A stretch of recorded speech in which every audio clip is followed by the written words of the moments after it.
Saya baca dalam satu risalah bahwa Umar itu ketika makan makanan yang haram, pasti dia muntahkan. Perutnya tidak bisa menerima makanan yang tidak halal. Itu saking cepatnya bisa membedakan. Saya telusuri apa doanya, apa amalannya. Ternyata saya dapatkan di satu kitab bahwasannya yang dibaca Umar pada makanan sebelum dia makan, dia baca 7 kali, Allahul ladzi la yadurru ma'asmihi syai'un fil ardi wala fis samai wa huwas samiul alim. Hafal ini. Ini juga doa dibaca kalau tidak mau kena gigi nyamuk. Saya diajar guru tak, kalau tidak mau digigit nyamuk, pertemukan kedua garis tangan ini, tekan. Baru tutup jari, baru tahan nafas, baru baca. Allahul ladzi la yadurru ma'asmihi syai'un fil ardi wala fis samai wa huwas samiul alim. Baru tiupkan ke telapak tangan, usapkan ke tubuh, insyaallah tidak digigit nyamuk.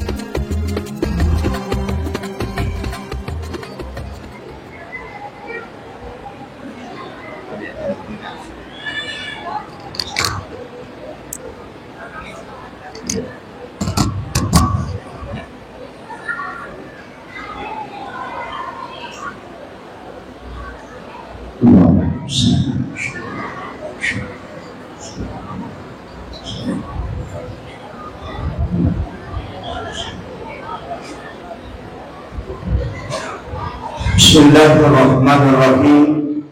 Assalamualaikum warahmatullahi wabarakatuh. Maulaya salli wa sallim daiman abada ala habibika khairil halqi kullihim.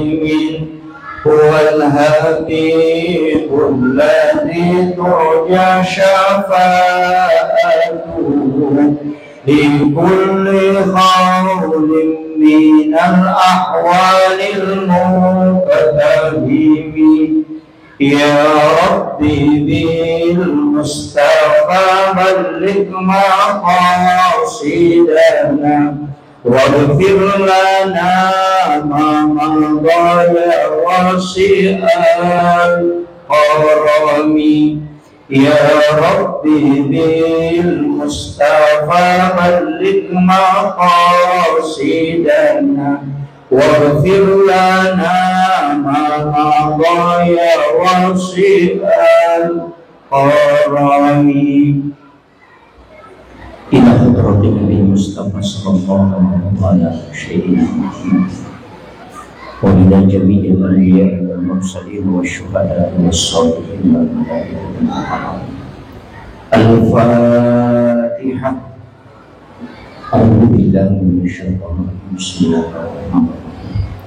الحمد لله رب العالمين الرحمن الرحيم مالك يوم الدين. إياك نعبد وإياك نستعين. اهدنا الصراط المستقيم صراط الذين أنعمت عليهم غير المغضوب عليهم. اللهم نور قلوبنا وقلوب جميع من حضر في مجلسنا هذا بنور المعرفة وعلم المكاشفة والبصيرة والإيمان والإسلام. يا فتاح يا عليم افتح قلوبنا وقلوبهم فتوح العارفين. ربنا افتح بيننا وبين قومنا بالحق وأنت خير الفاتحين. آمين آمين يا رب العالمين. Hadratul muhtaramin wal muhtaramat alhamdulillah alhamdulillah alhamdulillah rabbil alamin wassalatu wassalamu ala asyrafil anbiya wal mursalin sayyidina wa maulana wa habibina wa syafi'ina wa ala alihi wa ashabihi wa sahabatihi ajma'in. Allahumma salli ala sayyidina Muhammadin tibbil qulubi wa dawaiha wa afiyatil abdan wa shifaiha wa nuril absari wa diyaiha wa ala alihi wa sahbihi wa sallim. Assalamu alayka ya Nabi Allah. Assalamu alayka ya Habib Allah. Assalamu alayka ya Rasulullah. Assalamu alayka ya Abu Bakar. Alhamdulillah yang saya muliakan adanya Guru Ta'al Mukarram Andri Guru Taki Haji Muhammad Ali. Semoga Allah Subhanahu wa Ta'ala senantiasa memberikan rahmat, taufik, dan kesehatan beserta umur panjang, sehingga dia bisa membina generasi-generasi kita, dia bisa menuntun kita untuk mendapatkan kecintaan kepada Allah dan Rasul. Yang saya hormati dan saya muliakan seluruh dewan pembina, dewan penasehat, terkhusus ketua yayasan Masjid Taqwa Makassar, Taqwa, mudah-mudahan seluruhnya diberikan kesehatan dan kekuatan oleh Allah untuk mengayomi umat, untuk mengurus tempat ini sehingga ini menjadi jalan untuk bisa mendapatkan surga Allah Subhanahu wa Ta'ala. Yang saya hormati dan saya muliakan, saya panggil ayahanda selaku Dewan Masjid Indonesia Provinsi Sulawesi Selatan. Alhamdulillah, saya sangat kenal beliau karena beliau pernah datang ke Segerap, dan kedermawanan beliau luar biasa. Saya bersyukur bisa bersilaturahmi dengan beliau. Mudah-mudahan Allah Subhanahu wa Ta'ala senantiasa memberikan hidayah untuk menuntun kita membina umat sekaligus membina masjid-masjid yang ada di Provinsi Sulawesi Selatan. Yang saya hormati dan saya muliakan Bapak Sekcam yang mewakili Ibu Camat, seluruh pejabat dari kecamatan, Ibu Lurah, Ketua RT, Ibu-ibu Majelis Taklim, Bapak Babinsa, Bapak yang mewakili Bapak Kapolres, dalam hal ini Bapak Babin Katimas, anak-anakku, para santri tahfizul Quran, dan seluruh orang tua santri, para tamu undangan. Di sini banyak yang hadir. Ada teman kuliah saya, ada sahabat saya dari Sidrap, ada beberapa, dan termasuk guru yang mengajar di yayasan ini juga termasuk sahabat saya dari Lapai beberapa tahun lalu. Alhamdulillah, seluruh tamu undangan tanpa terkecuali. Saya tidak lama ceramah. Yang pertama karena merasa berat. Al-Mukarram Buruta, mohon bimbingannya, mohon doanya. Yang kedua, saya harus melanjutkan perjalanan ke Papua. Saya harus di bandara jam 12 malam untuk berangkat ke Papua, karena sudah 10 hari tidak pernah pulang ke kampung, hanya putar-putar ke Indonesia. Alhamdulillah, malam ini ada tema yang diangkat oleh panitia. Mari kita tingkatkan rasa cinta kepada Rasulullah. Cinta itu tidak pernah berbohong, karena dia akan terkoneksi langsung dengan kalbu, akan terkoneksi langsung dengan raut wajah, dan akan terkoneksi langsung dengan tindak tanduk atau perilaku. Kalau ada anak muda cinta kepada satu perempuan, baru disebut namanya, pasti hatinya bergetar. Itulah maksud kalimat di dalam Al-Quran, wa idza dzukirallahu wajilat qulubuhum. Ketika disebut nama Allah, maka bergetar hatinya. Kalau cinta kepada Rasulullah, mestinya ketika disebut nama Rasulullah, kalbu kita ada getaran. Kalau tidak ada getaran, berarti bukti cinta itu belum dalam. Satu. Yang kedua, orang yang cinta pasti sering menyebut. Maka salah satu tanda orang yang ingin menumbuhkan cinta yang besar kepada Rasulullah adalah banyak membaca sholawat. Kenapa sholawat ini penting? Yang pertama, sholawat itulah yang menyambung nurnya kita yang telah dititipkan oleh Allah dari Nurul Muhammad, dan itulah yang tersambung langsung kepada nurnya Rasulullah Sallallahu Alaihi Wasallam. Orang yang membaca sholawat itu sebenarnya menyambung nurnya dengan ruhnya Rasulullah. Ketika kita berhenti membaca sholawat, maka nur itu pun akan terputus. Kapan tersambung kembali? Pada saat kita menyebut atau bersalawat kepada Rasulullah. Itulah sehingga para ulama-ulama tirakat yang masuk ke tarekat kadang memberikan kita jalan atau metode untuk selalu tersambung dengan Rasulullah, yakni zikir yang tidak bisa baca dengan zikir yang pendek. Ketika mengangkat kaki kanan, kita membaca Allah. Ketika mengangkat kaki kiri, kita membaca Muhammad. Pada saat kita duduk, ketika kita menarik nafas, baca Allah. Ketika kita mengeluarkan nafas, maka baca Muhammad. Ini satu metode supaya kita tidak terlepas dari nurnya Rasulullah. Ruh kita selalu tersambung dengan Nabi. Kecuali masuk ke dalam WC, jangan. Ulama kita mengajarkan kalau engkau berjalan kemanapun, mau ke pasar, ke kantor, ketika jalan kaki, setiap mengangkat kaki, Allah Muhammad, Allah Muhammad. Ketika engkau duduk, tarikan nafas, Allah Muhammad, Allah Muhammad. Maka kau tidak terputus dengan nurnya Rasulullah. Yang kedua, kau termasuk hamba yang tidak lalai dari zikir kepada Allah. Akan tetapi ini tidak mudah. Butuh riyadhah, butuh latihan. Kita butuh hidayah dan taufik. Karena ada dua hal yang selalu kita minta. Makanya penceramah kalau di akhir ceramahnya selalu mengatakan wabillahi taufik wal hidayah. Saya tidak pernah dengar mengatakan wabillahi hidayah wat taufik. Yang disebut selalu duluan wabillahi taufik dan hidayah. Kenapa taufik? Kenapa hidayah? Apa bedanya? Hidayah itu adalah petunjuk, sedangkan taufik adalah penjagaan dan bimbingan langsung. Contohnya, saya bertanya, di mana itu Masjid Taqwa, At-Taqwa Makassar, yang mengatakan kalau dari tol turun, kemudian belok, ambil kanan, baru masuk, di situ ada lorong, pas sebelah kiri, sebelah kanan, di situ. Itu sebenarnya namanya hidayah, petunjuk. Tapi kalau saya katakan di mana itu Masjid Taqwa Makassar, kemudian mengatakan ayo sini saya antar kau ke sana, itu adalah taufik. Maka hidayah adalah tuntunan Allah, sedangkan taufik adalah Allah yang menjaga. Hampir semua orang menghafal doa masuk masjid, itu hidayah. Tapi ketika mau masuk masjid, tidak semua orang ingat doa itu. Itulah bedanya taufik dengan hidayah. Kadang-kala kita masuk masjid, kita lupa, nanti dulu baru ingat. Semua orang tahu bahwa sholat sunat 2 rakaat sebelum subuh itu lebih afdal, lebih mulia daripada dunia dan isinya. Tapi tidak semua orang mampu melakukan itu. Hidayah dan taufik, dua hal ini kita butuhkan. Hidayah yang menarik kita dalam kebaikan, taufik yang selalu menjaga kita supaya tidak keluar dari rel yang telah dijaga oleh Allah dan Rasulnya.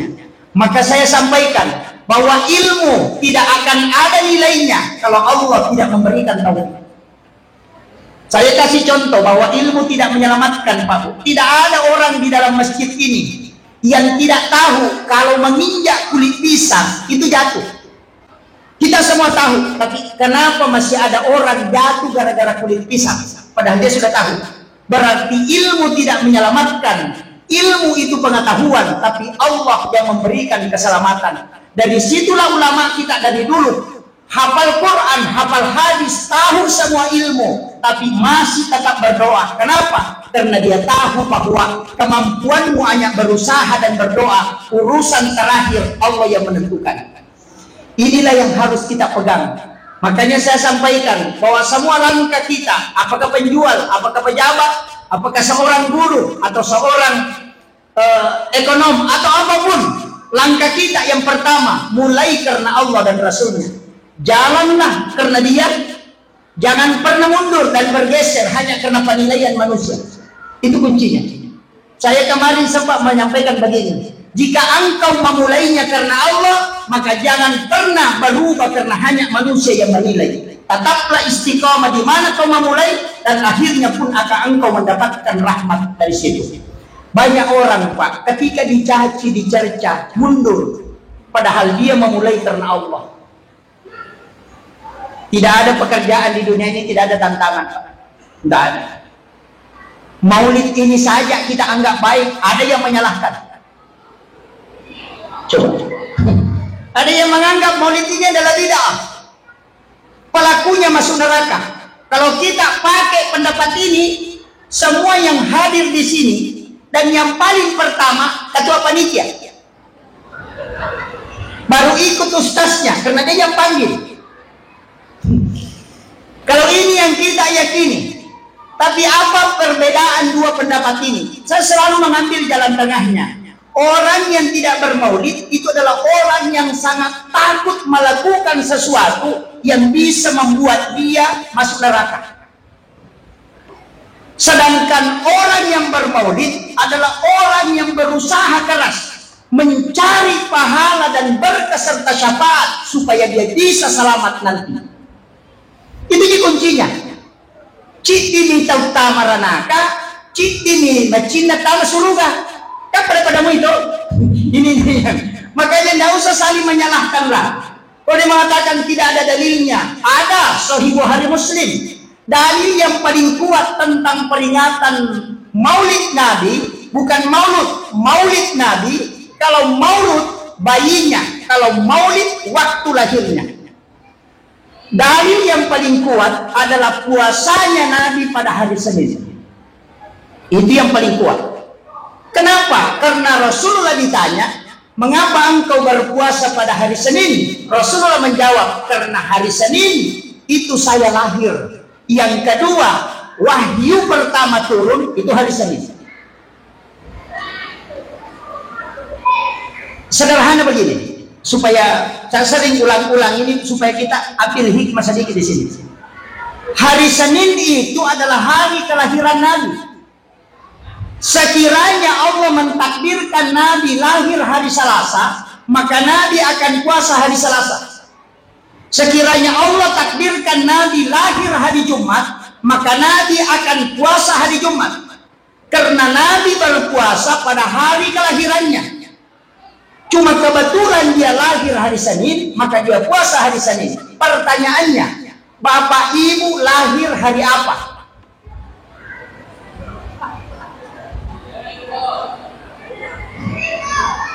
Kalau lahir hari Rabu, puasa hari Rabu. Kalau lahirnya hari Kamis, puasa hari Kamis. Jadi bagaimana Ustaz? Berarti salah itu saya puasaku? Tidak.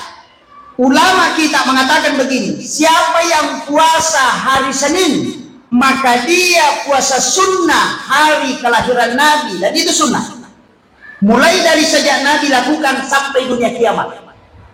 Yang kedua, siapa yang berpuasa pada hari kelahirannya, kalau hari Rabu dia lahir, dia puasa hari Rabu, maka dia puasa sunnah mengikuti Nabi berpuasa pada hari kelahiran.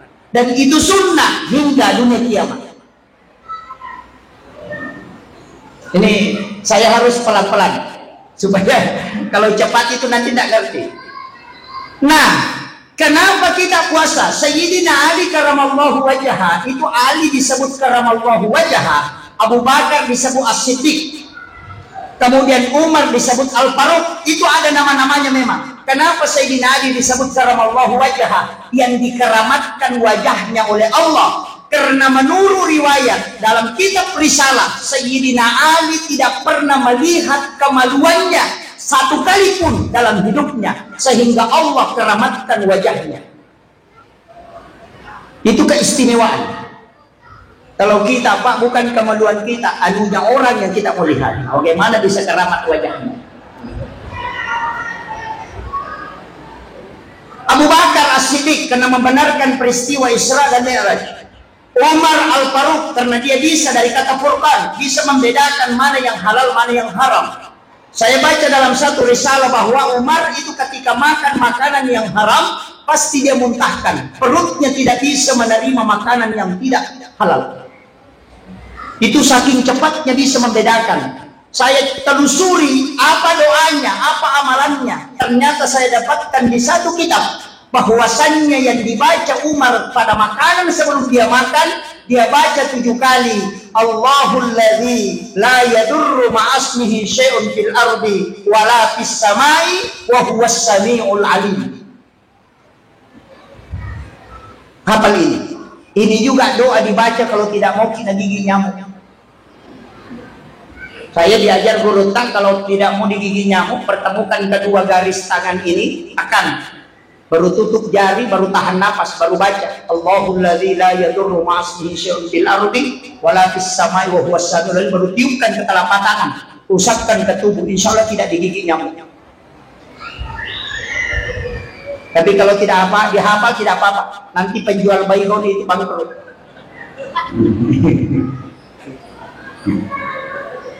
Makanya orang tua kita dulu itu memberikan simbol, ada kalimat hikmah sederhana kalau orang mau merantau. Dari Sidrap mau ke Makassar, dari Sidrap mau ke Malaysia, orang Sidrap mau ke Kalimantan, orang Wajo mau ke Kalimantan, orang Wajo mau ke Malaysia, orang Bone, pokoknya dikasih baca-baca. Ini mau pakai nak kalau mau ke merantau.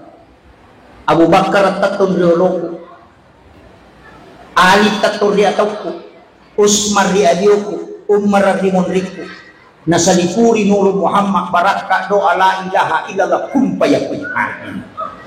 Ya semampat mereka. Sebenarnya itu bukan baca-baca, tapi itu pakaian. Makanya tidak mengatakan engkau baca, maknanya engkau pakai. Abu Bakar tatun rioloku, dahulukan kejujuran, as-siddiq. Dimanapun engkau berada, kalau kau jujur, pasti kau dipakai. Yang kedua, Ali di sebelah kanan, Ali itu imannya kuat. Maka dahulukan agamamu. Kiri Utsman, nanti persoalan harta belakangan. Jadi urus dulu agamamu, nanti rezeki akan ikut. Makanya Utsman di kiri, Ali di kanan. Umar di belakang, Umar itu berani. Artinya jangan pernah mundur, walaupun seberat apa masalah kau hadapi. Maka engkau akan diberikan nurnya Rasulullah. Malempu ko, mupatuji agama. Majo orang perangi, warali ko petunjuk pengange, insya Allah Nabi tepat selamat. Itu maknanya. Cuma kita dibaca, baru tutup hidung. Ini jadi masalah. Ini ilmunya orang dulu. Cuma kadang-kadang kita pakai. Makanya kita pakai itu bukan baca-baca, tapi itu dipakai dalam kehidupan sehari-hari. Dibuktikan dengan perbuatan. Kembali. Untuk menumbuhkan rasa cinta itu tadi, paling tidak kita harus kenal Rasulullah. Kenal dulu dia. Ternyata Rasulullah baru nurnya diturunkan di dalam perut ibunya Aminah, itu langit sudah terbuka pintunya.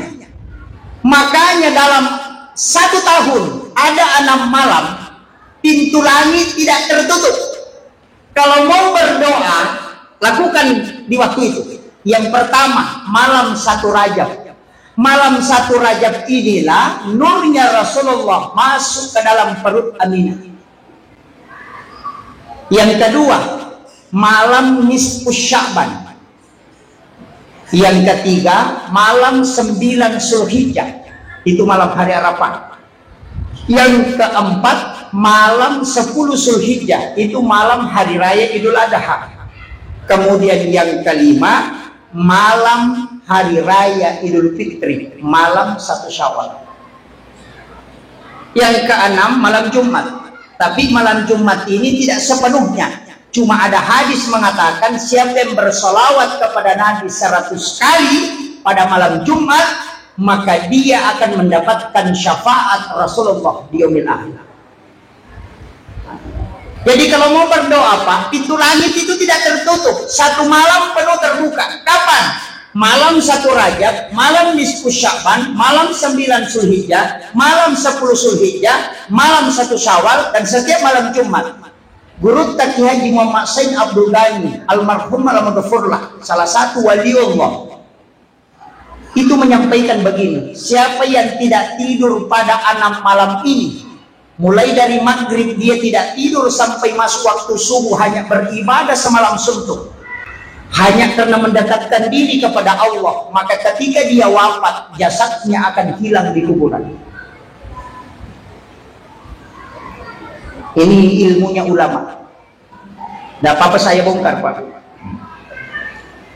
Guru Taki Abdul Rahman Abu Dalle itu hilang di kuburannya. Saya dapat informasi langsung dari orang yang memasukkan ke lahat guru saya, almarhum al-Mughfurlah Ki Haji Fathuddin Sukara.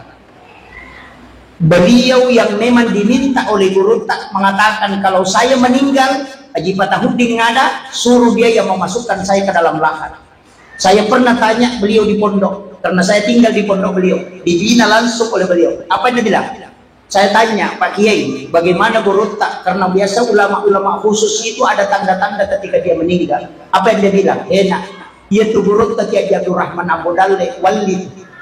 Apa ia matun nawampe ang kamuti? Upalin na iyo ko calori eta deton. Saya buka kainkapannya hanya kapas di dalam, tidak ada di sini. Itu Gorontalo. Hari ini dan beberapa tahun lalu saya punya kesimpulan satu, bahwa seandainya peringatan Maulid ini dibenci dan dilaknat oleh Allah, maka pelaku-pelakunya tidak mungkin jadi wali. Itu saja kuncinya. Saya ulangi, kalau sekiranya peringatan Maulid ini adalah bid'ah, barasanji adalah bid'ah, baca doa adalah bid'ah, maka pelaku-pelakunya tidak mungkin menjadi wali. Guru Kiai Abdul Rahman Abu Dalle, saya tidak tahu beliau, keliling ceramah Maulid, baca barasanji, keliling ceramah Isra Mi'raj. Kalau semua yang dilakukan itu adalah bid'ah dan dilaknat, tidak mungkin dia jadi wali. Maka sampai hari ini saya selalu berkesimpulan bahwa apa yang dilakukan saat ini itu diridhai oleh Allah dengan kita melihat bagaimana Allah cinta kepada orang yang melakukan ini. Itu saja kuncinya, Pak. Tidak usah terlalu banyak dalil. Karena agama itu bisa dilihat dengan mata kasar. Lihat pelaku-pelakunya. Kalau dia meninggal dalam keadaan tidak diridhai, berarti memang ini dilaknat. Tapi coba lihat ulama-ulama kita dari Yaman, Andre Gurutta Al-Mukarram, Haji Sanusi Baco, almarhum al-Maghfurlah, semua pelaku Maulid, dan beliau itu punya keistimewaan khusus. Kenapa? Karena Allah cinta kepadanya. Sebenarnya ribuan pemimpin lahir sebelum Nabi, jutaan pemimpin lahir setelah Rasulullah sampai hari ini. 25 Nabi dan Rasul yang disebut di dalam Al-Quran, 24 selain Rasulullah. Dipilih ulama, kenapa cuma 2 yang diperingati Maulid ini? Coba, 24 Nabi dan Rasul disebut, kemudian disaring oleh ulama. Dari 25 itu dipilihlah 5 orang yang istimewa, disebut ulul asmi. Nabi Ibrahim, Nabi Musa, Nabi Isa, Nabi Muhammad SAW. Dipilih 5 orang ini, disaring dulu. Dari 5 orang ini dipilih lagi 2. Kenapa? Cari yang paling sedikit kesalahannya, banyak kebaikannya, dan tidak panjang umurnya. Siapa? Nabi Rasulullah SAW dan Nabi Isa.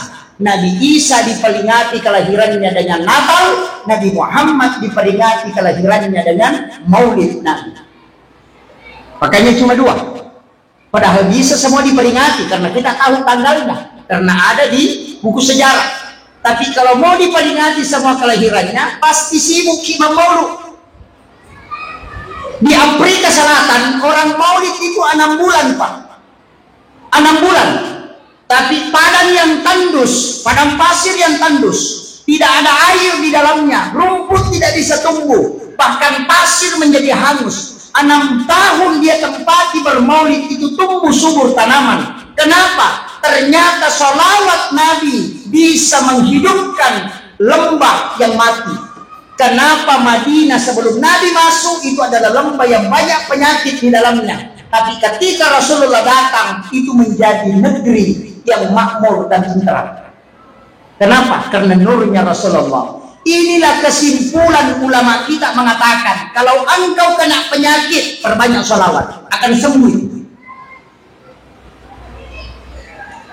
Kalau ada orang hidupnya tidak jelas, suruh banyak sholawat. Karena yang bisa merubah kondisi yang tidak baik menjadi baik, itu sholawat. Kenapa?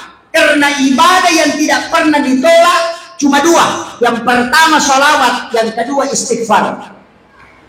Salawat tidak pernah ditolak karena dia langsung kepada Nabi dan malaikat yang mendoakan. Istighfar tidak pernah ditolak. Kenapa? Karena dia langsung kepada Allah, tidak ada yang lain. Makanya saya itu kalau salawat, Pak, pakai Sayyidina.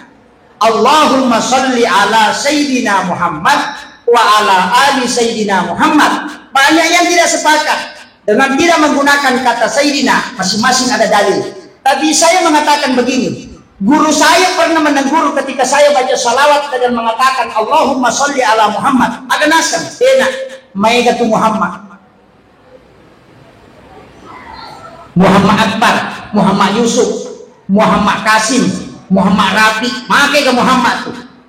Ya ko makada ko Allahumma sholli ala Muhammad, Muhammad ni ka puasa.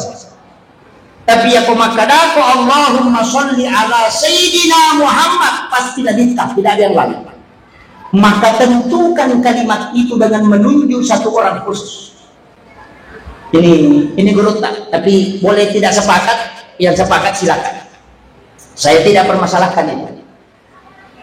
Makanya ulama kita itu semua punya alasan, Pak. Cuma masalahnya biasa kita tidak tahu alasannya kenapa. Makanya konteks agama, ketika kita pahami akar masalahnya, maulid ini kan disalahkan karena dia tarik dalam ranah akidah. Padahal agama ini kan terbagi 3 kajian. Ada kajian Islam, ada kajian iman, ada kajian ihsan. Kajian Islam bicara hukum, ulamanya disebut fuqaha, kajiannya fikih, paham, dan paham tidak mungkin satu. Karena Allah yang bilang walizalika halakahum, makumima tukuru pancaji, berlainan paham. Makanya fikih lahir mazhab disebutlah Syafi'i, Maliki, Hanafi. Dari situ, tapi pasti berbeda. Masuk ke satu tingkat di dalamnya kajian tauhid, ulamanya bukan fuqaha, karena ahli fikih disebut fuqaha, ahli tauhid disebut murabbi. Beda. Mazhabnya Mu'tazilah, Jabariyah, Qadariyah, Sunni, Syiah. Tapi naik satu tingkat kajian ihsan. Kalau tadi di bawah fikih disebut fuqaha, di dalam tauhid disebut dengan murabbi, kalau kajian ihsan disebut mursyid. Beda. Apa yang dibahas? Adab, akhlak, etika menyembah kepada Allah, etika berpakaian dalam sholat, etika dalam berdoa, etika dalam berzikir. Makanya orang yang belajar akhlak, tasawuf itu sangat besar penghargaannya. Tapi ketika orang tidak paham yang 3 ini, ajaran tasawuf ditarik ke tauhid, ajaran fikih dikasih naik ke tasawuf, pasti rancu. Saya kasih contoh, hormat kepada bendera merah putih, kalau dibawa ke tauhid itu musyrik. Coba, kenapa banyak yang menganggap hormat kepada merah putih itu musyrik? Karena menyembah selain kepada Allah, hormat selain kepada Allah, karena dia bawa ke tauhid. Padahal ini ada pada tataran adab. Hormat itu adalah penghargaan kepada ulama kita yang memperjuangkan negara Republik Indonesia.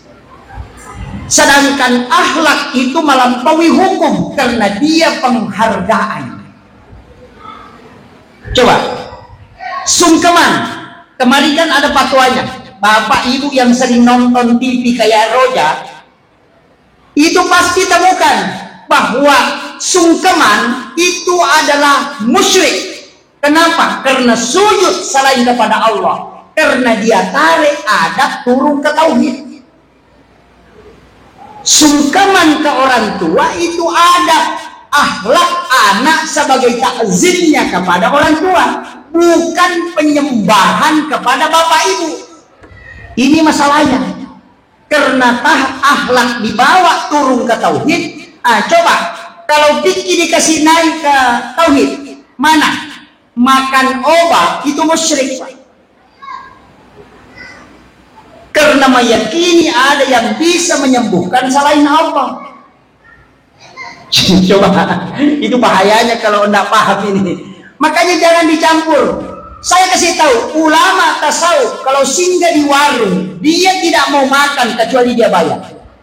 Karena alasannya kalau kau makan dulu baru bayar, sama ketika kau ambil mangganya orang, nanti kau sudah makan baru kau minta. Ini bicara tasawuf.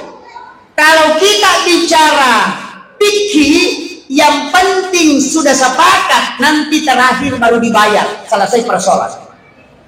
Coba, makanya Pak, Yahudi yang mendirikan KFC di mall-mall itu menggunakan ilmu tasawuf, bayar dulu baru makan. Coba. Kan beda. Makanya saya bilang harus diletakkan di porsinya. Sama dengan dokter. Kalau jantungmu bermasalah, jangan ke dokter kulit. Tidak bakalan ditemukan. Kalau sholatmu tidak khusyuk, jangan ke ahli fikih. Tanya ke mursyid mereka. Karena adab masuk ke ruh, fikih masuk ke gerakan. Makanya Allahu Akbar. Iya, tapi hilang. Kenapa? Karena fikih dia mau tarik ke tasawuf, tidak bisa. Nah, ini. Ulama tasawuf pantangannya tidak boleh singgah di WC masjid, buang air kecil, buang air besar. Tidak boleh. Kau singgah mengotori tempat suci ini. Tapi ulama fikih Syafi'i mengatakan kalau kau singgah di WC masjid cuma makruh, bukan haram. Makruh. Makanya kalau mau selamat sudah buang air kecil, baru wudu dulu, baru pergi. Karena kau melakukan sunnah, itu menyelamatkan diri namanya. Coba. itu kalau bicara tentang masalah kaidah. Begitu juga. Kalau orang bicara hukum, dia tarik ke fikih, silakan berdebat. Imam Syafi'i, Imam Malik. Coba saya kasih tahu satu, Pak. Saya pernah protes ketika baca kitab ini. Oh, ternyata ini Imam Malik ini kayak kebablasan. Tapi setelah menemukan tujuannya, baru saya sadar betul kata Imam Malik. Imam Syafi'i, Abu Hanifah, Ahmad bin Hanbal mengatakan orang yang makan minum siang hari di bulan Ramadan dengan sengaja, dia hanya mengganti puasanya 1 hari. Kalau dia batalkan puasanya dengan makan minum sengaja di bulan Ramadan, dia ganti hanya sesuai yang dia tinggalkan. Kalau Imam Malik tidak. Kalau dia makan minum sengaja di siang hari Ramadan, dia harus ganti 60 hari. Kenapa berbeda? Imam Malik itu meninjau ke depannya. Sedangkan ulama kita sebagian melihat hukumnya. Yang mengganti 2 bulan itu adalah orang yang berhubungan suami istri di siang hari. Kalau Imam Malik tidak, yang makan minum berhubungan sama-sama 60 hari. Kenapa? Imam Malik berpikir begini, kalau ada pengantin baru 2 hari sebelum masuk Ramadan dia menikah dan ingin berhubungan, kalau dia berhubungan 2 bulan dia harus ganti. Kalau hubungannya menyebabkan puasanya batal, maka dia harus mengakali minum air 1 gelas baru berhubungan, cuma 1 kau ganti. Coba analisanya Imam Malik ini. Jadi Imam Malik mengatakan bisa saja orang mengakali nanti agama. Kalau makan minum saja baru diganti cuma 1, enaklah orang yang mau melanggar. Dia makan minum baru berhubungan, 1 tidak ganti. Jadi dia bisa mengakali agama. Makanya Imam Malik tutup itu.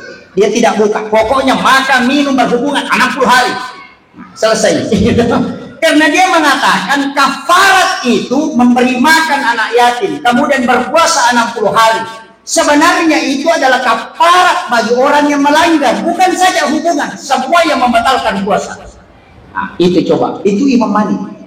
Saya ambil lagi 1 contoh sederhana. Imam Malik itu, Pak, bukan Abu Hanifah. Kalau ada ayam yang dikena musibah, ditabrak motor atau tabrak mobil, kemudian lompat-lompat, kita ambil pisau kemudian sembelih, itu halal. Halal. Ayam kita kemanutan dalam foto, langsung ambil pisau, baca Bismillahirrahmanirrahim, potong, baru lepas. Selama ada darah menetes di batas sembelihan dan itu masih bergerak, berarti dia halal dimakan. Karena dia masih hidup dan pengaruh sembelihan ada. Imam Syafi'i mengatakan itu bangkai. Biarpun bergerak, kau sembelih tetap bangkai. Kenapa? Karena kau mengakali. Tidak kau sembelih pun mati. Coba. Karena pergerakannya itu menuju ke kematiannya. Cuma kau mengakali sabotase sembelih. dengan alasan mau memakan. Maka dia mengatakan gerakan itu kau sembelih tidak ada gunanya, tetap bangkai. Coba mana yang mau dipakai? Kalau kita mengatakan kalau anak ayam Ustaz Syafi'i, kalau ayam besar Imam Malik, Abu Hanifah. Ini ya, makanya ulama kita itu hati-hati. Kalau pakai Syafi'i, kalau sudah disembelih dimasukkan ke dalam derung seperti penjual ayam potong. Masukkan ke dalam karung, kemudian di situ meninggal, tidak apa-apa. Karena yang dihitung yang pertama. Tapi kalau Imam Abu Hanifah, yang dihitung yang kedua, kau sembelih baru kau masukkan ke dalam karung, baku tindis kemudian mati, maka itu bangkai. Karena yang dihitung yang kedua. Bahayanya itu. Coba. Pikirkan begitu. Pasti berdebat orang. Coba, hadis sama-sama ada hadisnya Pak. Ketika ada anak muda datang kepada Rasulullah, ya Rasulullah, orang tua dulu Arab Badui, ya Rasulullah, kalau saya menyentuh kemaluan, kalau sudah berwudu, menyentuh kemaluan tanpa pelapis, kemudian saya ingin sholat, apakah saya harus berwudu? Nabi mengatakan tidak usah. Karena yang kau sentuh itu sama dengan anggota tubuh yang lain. Berarti menyentuh kemaluan tanpa pelapis tidak batal wudu. Kalau kita pakai ini hadis. 29 hari kemudian dalam ilmu mustalah al-hadis, ada 3 orang anak muda datang kepada Nabi bertanya di selami masjid, ya Rasulullah, ketika kami sudah berwudu kemudian mau sholat, tapi kami menyentuh kemaluan tanpa pelapis, apakah kami harus berwudu? Nabi mengatakan, berwudulah kalian semua. Satu pertanyaan, tapi sama pertanyaannya dengan yang kedua, tapi jawaban yang diberikan berbeda. Dari sini muncul pendapat yang pakai metode tarjih, menganalisa mana paling kuat.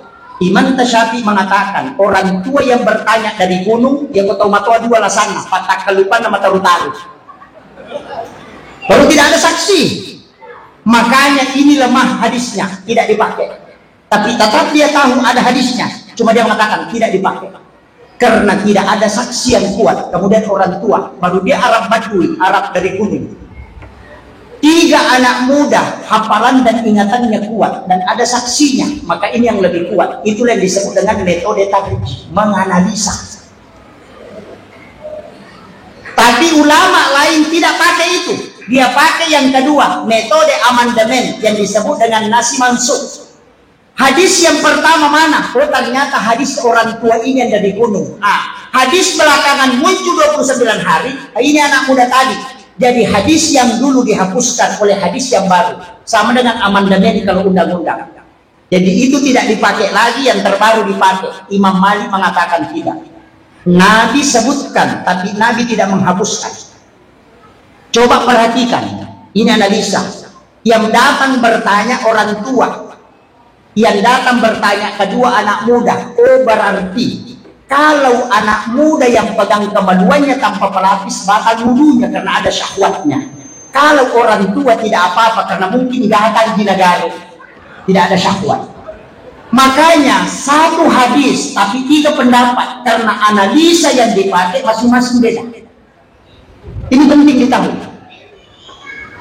Biasa kan mengatakan kok sama-sama hadis, kenapa berbeda? Karena analisanya beda.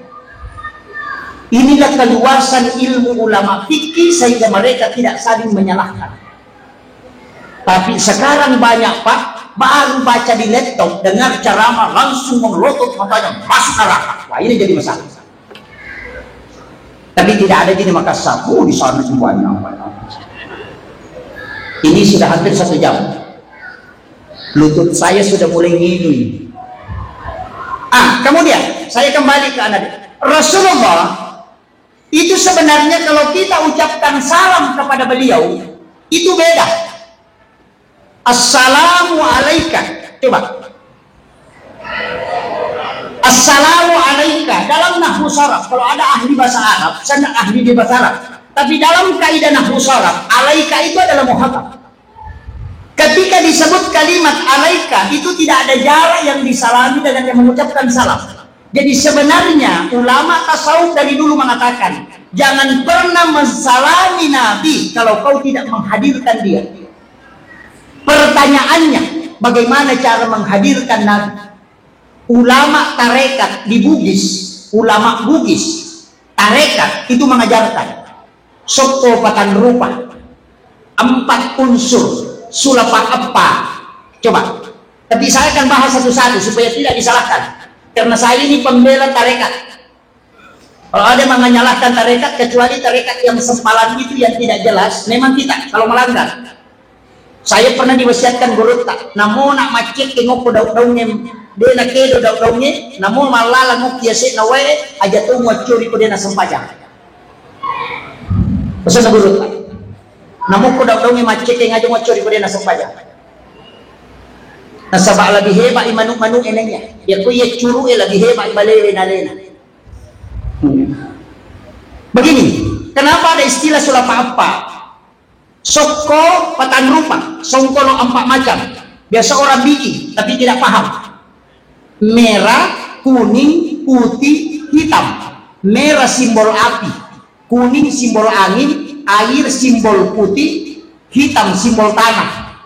Sifatnya api berdiri, simbol berdiri itu huruf alif. Sifatnya angin itu ruku, simbol huruf ruku itu huruf H. Begini, H. Kemudian sujud itu simbol tanah.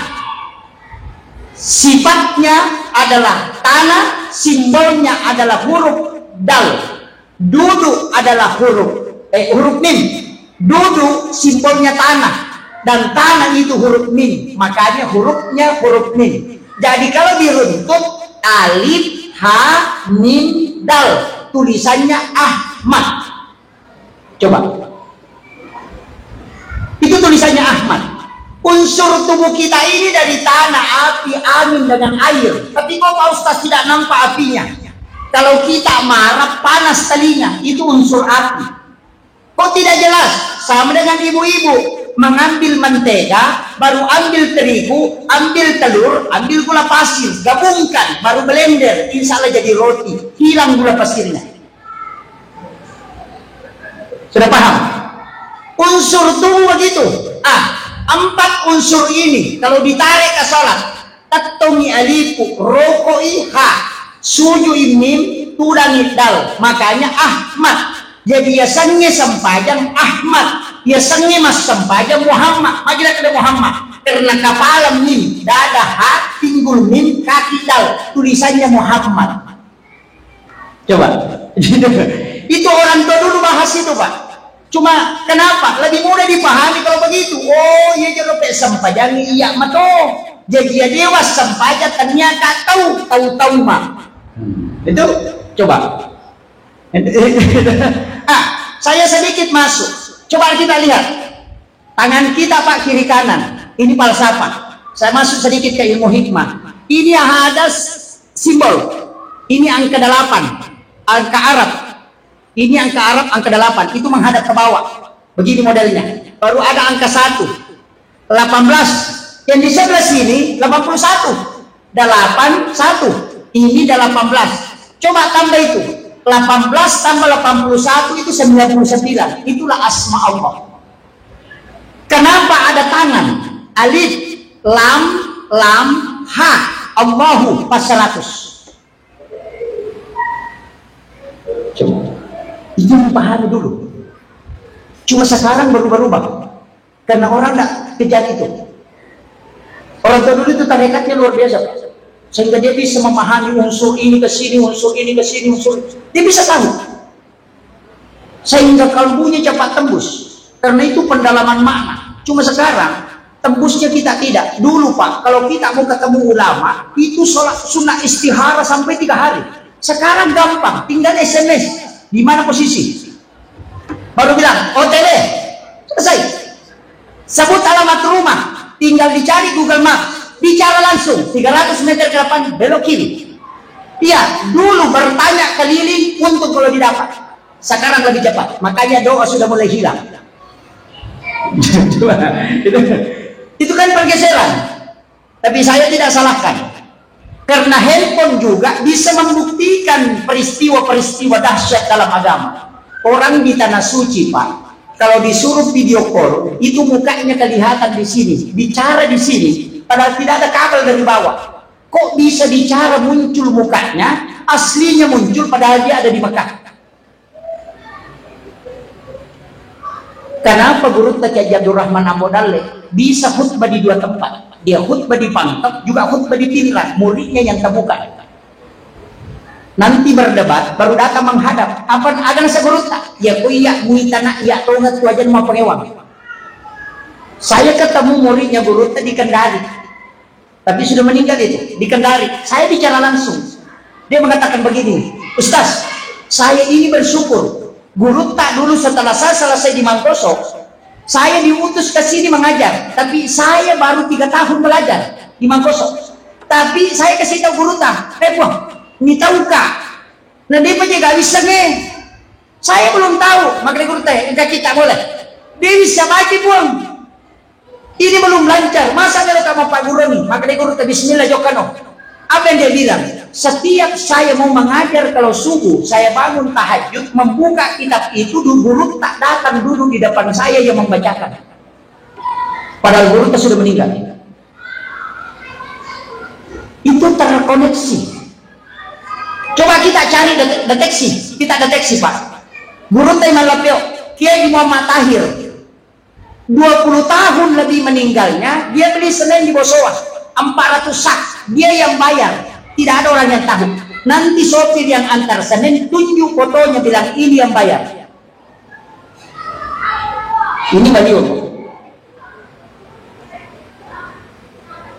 Karena Allah sendiri yang bilang, sesungguhnya para wali-wali Allah itu tidak mati di sisi Allah. Orang hidup itu Pak, seperti burung di dalam sangkar. Ketika orang meninggal seperti burung yang dilepaskan dari sangkarnya, dia bisa kemana-mana tanpa dibatasi oleh waktu.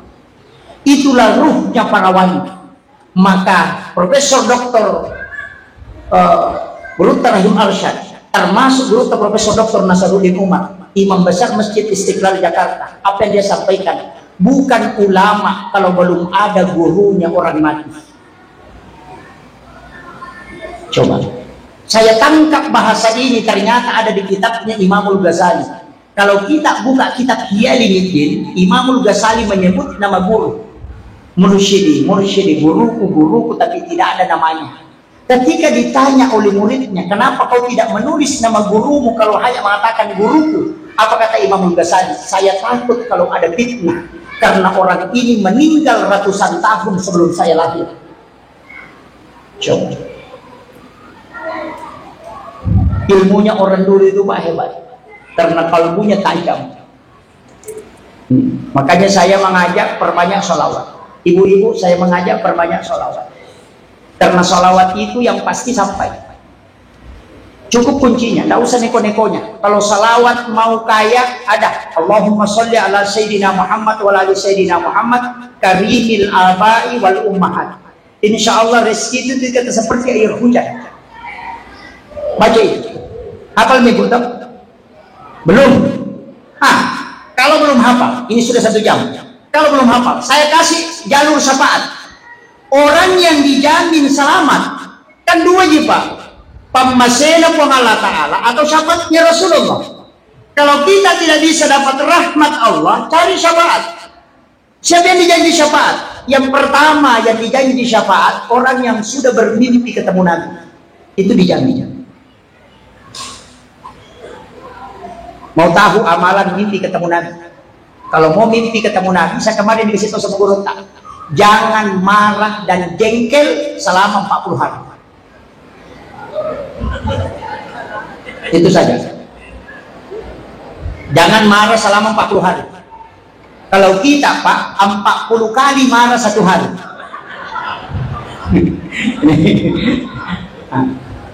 Kalau bisa bertahan tidak marah, itu pasti telinga kanan akan berdengung.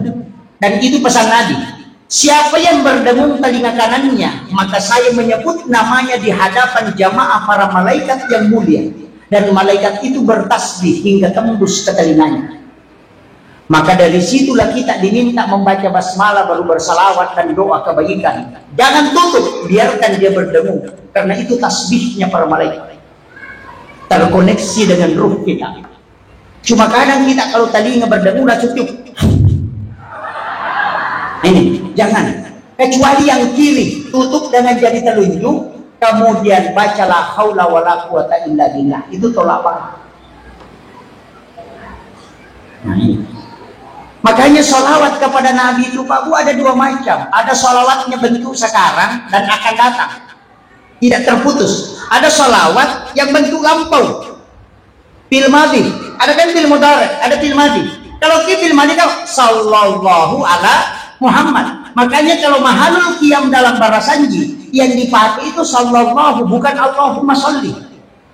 Kenapa? Karena yang disalami adalah nurun Muhammad. Dia yang pertama Pak, Nabi Adam itu ketika mau menikah dengan Hawa, maharnya sholawat. Ia narona patareka sampai salawat maharna Nabi Adam pumero pun dikabateng dewa Pak Gurongil. Cari. Kenapa? Pakai sallallahu, karena yang pertama diciptakan adalah nurnya. Di dalam Al-Quran Allah sudah informasikan, ada ja'akum minallahi nur wa kitabun mubin. Coba ini ayat Pak. Pada ja'akum minallahi, telah datang dari Tuhanmu nur, cahaya, wa kitabun mubin, dan kitab yang menerangkan. Yang pertama diciptakan Allah adalah nur. Itulah makna kalaulah ya Muhammad lama akhlaqul makhluk. Itu maknanya.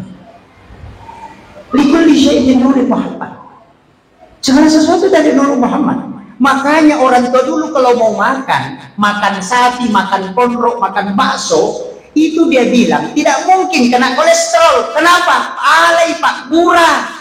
Engkau dari Nur Muhammad, makanan ini dari Nur Muhammad. Tapi kau yakin tidak mungkin merusak kalau dia masuk pada ciptaan Allah. Nah ini ciptaan manusia, salami dia dengan nurnya Muhammad, baru minta supaya dia masuk dengan selamat. Tidak kena kolesterol itu Pak, makan saja.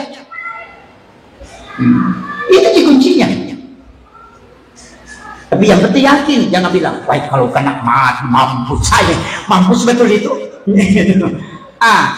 Dari sini ulama kita, makanya Pak Tarekat, ia tuh Nabi pamulari hakiki baca Quran di lahiran. Kan begitu. Karena Nur Muhammad yang pertama diciptakan. Makanya semua malaikat itu bersalawat kepada Nabi. Tapi sebelum jasadnya Nabi diciptakan, salawatnya itu sallallahu ala Muhammad. Makanya pemakadai tahu sampai salawat ruh itu karena bapaknya ruh adalah Nur Muhammad yang itu yasar rahasia. Bapaknya watak kalege itulah yang di dunia. Maka salami bapaknya ruh supaya ruhmu bisa tajam. Eseko ni ropa akhirul kalam wallahul muwaffiq ila aqwamit thoriq. Assalamualaikum warahmatullahi wabarakatuh.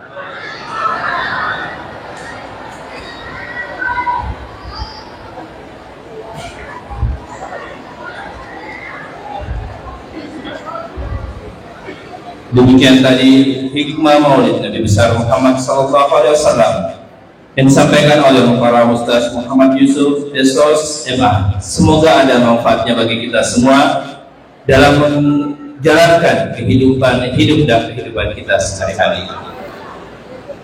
Baik jamaah sekalian, hadirin sekalian, sebelum kita dihibur, grup Hadra Putri PPTQ Yayasan Masjid Taqwa Makassar, mari kita menyaksikan penyerahan medali atas juara 1 Lomba Seni Hadra Pekan Olahraga Seni Antar Pondok Pesantren tingkat Provinsi Sulawesi Selatan.